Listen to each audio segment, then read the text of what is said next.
English Grammar, Lesson 19. Topic: Pronunciation patterns of phrasal verbs. Watch and listen. Can you identify 3 phrasal verbs?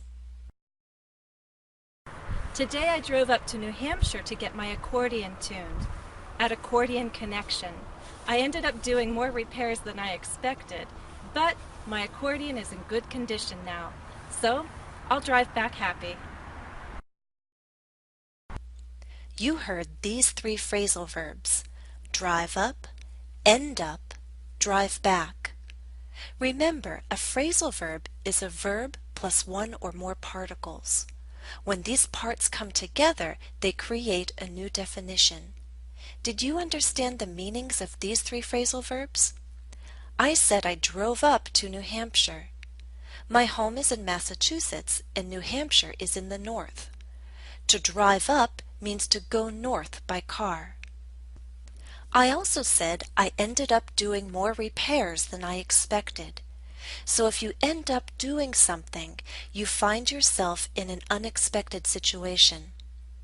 Finally, I drove back from New Hampshire. I returned.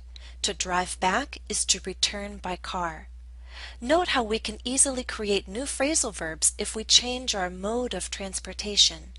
For example, if I go by plane, I can fly up, fly back. If I go by ship, I can sail up, sail back. Alright, now that we remember what phrasal verbs are, let's recall more about their structure. Phrasal verbs can be either transitive or intransitive. If they're intransitive, they do not take an object. If they're transitive, they do take an object. Transitive phrasal verbs can be either separable or inseparable. If you need a review of the structure of phrasal verbs, please go back to Lesson 18. It's helpful to keep the structure in mind so that you better understand the pronunciation patterns these verbs follow. The main question we need to answer in this lesson is which part or parts of a phrasal verb do we stress? The key word in the term phrasal verb is phrase, so we're going to focus on stressed words within a phrase. Sometimes the verb will receive the stress. Sometimes the particle will receive the stress. And other times, both the verb and the particle will be stressed. I'm going to teach you 3 basic patterns. Let's begin with the first. Watch and listen. As you can see, I'm home now, so if you'd like, I can show you my accordion. It's not easy to pick an accordion up. Accordions are heavy instruments. I bought this one just a few weeks ago. It's not new. I bought it secondhand, which means it was owned by somebody else, which also means I didn't have to spend too much money. So this is my accordion. I like it, but when I bought it, there were 2 things wrong. 1, it was a little out of tune, and 2, on the back, someone had put tape here. I don't know why. I couldn't figure that out. Why do you need tape on an instrument? So I decided to take the tape off. Listen closely again. It's not easy to pick an accordion up. I couldn't figure that out. I decided to take the tape off. Which words were stressed? Both the verb and the particle. We have 3 transitive phrasal verbs, and they are separable. If you look at the sentences, an object separates the particle from the verb. So what is the pattern? Stress both the verb and the particle when an object separates them. If there is more than one particle, stress the verb and the first particle. I want to note that while both the verb and the particle are stressed, the particle tends to receive slightly more stress, as in figure that out, take the tape off. Do you hear how the particle is slightly more stressed? Alright, let's move on to the second pattern. Watch and listen. Once the tape was taken off, I was left with these very ugly tape marks. And unfortunately, these tape marks don't wash off. That's one reason why I decided to buy this pad. Now you can't see the tape marks. More important, the pad makes it very comfortable for me when I play.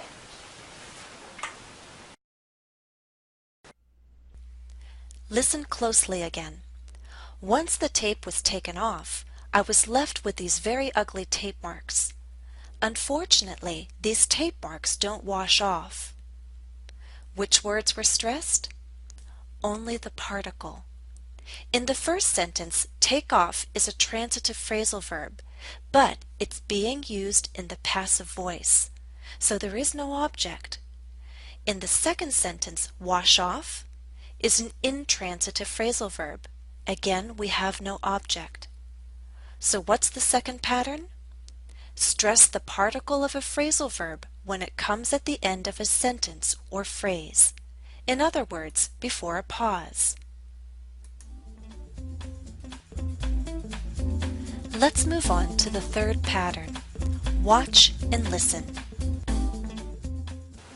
Unlike the piano, the accordion is not something I studied for a long time. I took lessons for about a year when I was a child, and then I didn't pick up the accordion again for many years. So if I decide to play for you now, you may need to turn down the volume. Listen closely again. I didn't pick up the accordion again for a long time. You may need to turn down the volume. Which words were stressed? Well, in the first sentence, I stressed the particle, up. I didn't pick up the accordion. In the second sentence, I stressed the verb, turn. You may need to turn down the volume. Why is that? Well, let's look. We have two transitive phrasal verbs. What do they have in common? They're both followed by an object.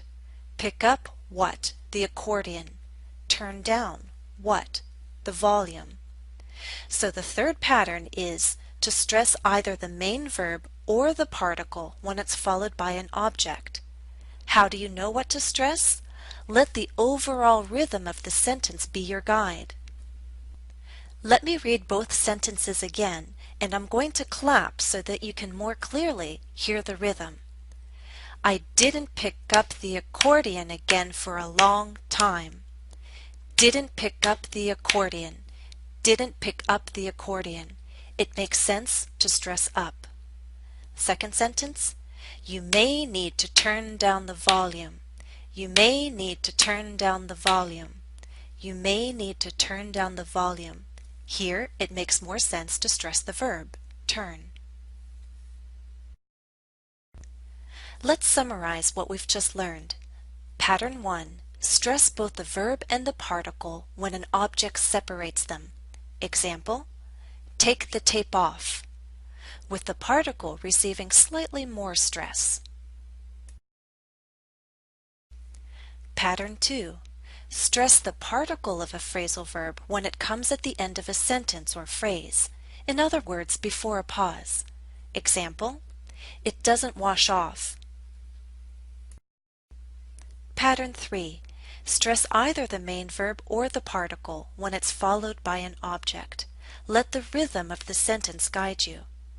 Here's an example using pick up in two different sentences. I can't pick up the accordion.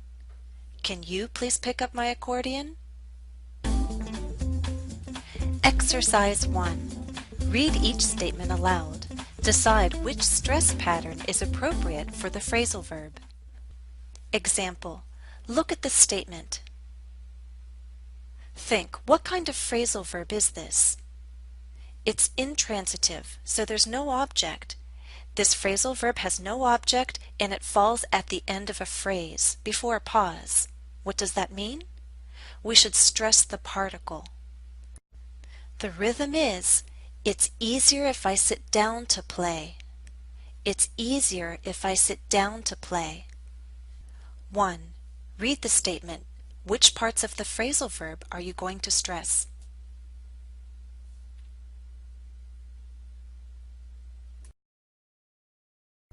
The rhythm is, I'm not going to ask that you put up with my bad playing for more than one song.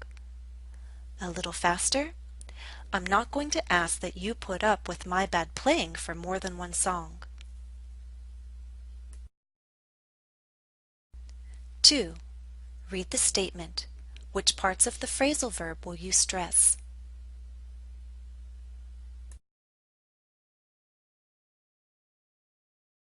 The rhythm is, it's very likely that I'll mess up at least once.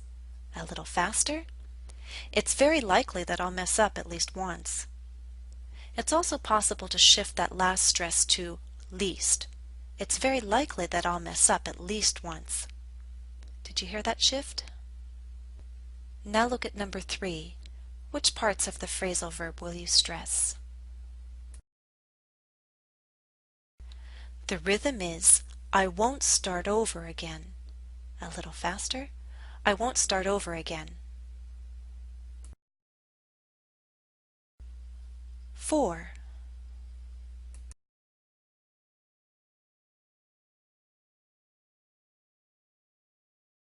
Now this one is tricky in my opinion. Let me explain why.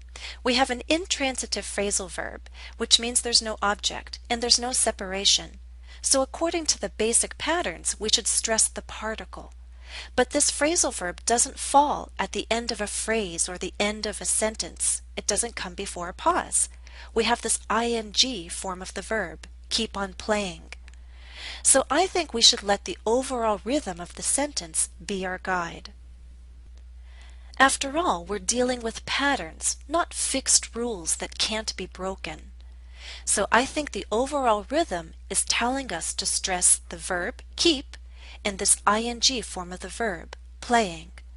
Let me clap the rhythm. I'll just keep on playing. Keep on playing. I'll just keep on playing. Other intransitive phrasal verbs followed by the ing form of the verb include end up and go on. As in, end up doing more repairs. Go on looking for something better. Okay, let's try our last one, number 5.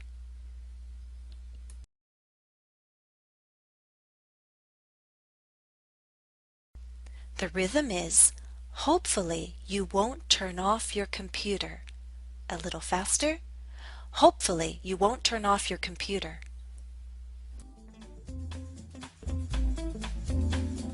Exercise 2. Watch and listen. Pay attention to the pronunciation of the phrasal verbs. I'm not very strong, so it's easier for my arms and my back if I sit down to play. I won't make you put up with my bad playing for more than one song.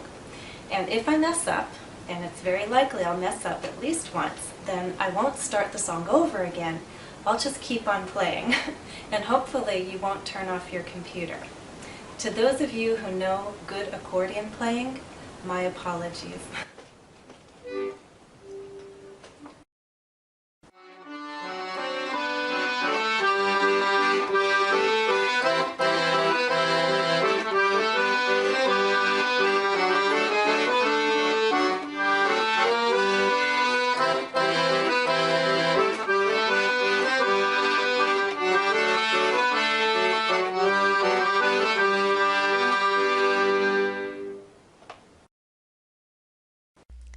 There's more to come on this topic. I'd like to offer you a lesson on compound words formed from phrasal verbs, so check back soon.